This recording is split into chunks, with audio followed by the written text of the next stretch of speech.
Mercedes 车主一定懂 ，Daylight 只要一发黄，整辆车的精神气质就没了。今天来我们店的不是一台，而是2台。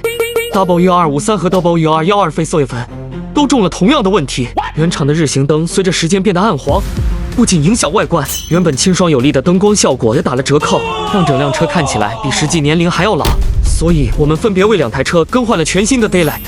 拆装过程里，每一个卡扣、每一条线路都仔细处理，保持稳固，对位精准，让灯光呈现出最干净利落的效果。换好之后的第一眼，气场完全不同，清透的灯光线条一亮起。W253更显锐利 ，W212也瞬间找回了属于它的那份精致。给你们看效果对比。车灯其实不只是照明，它更是车主气质的一部分。当光重新亮起来，开车的心情也跟着亮起来。喜欢的赶紧安排吧，我们在bx.automotive 这里等您。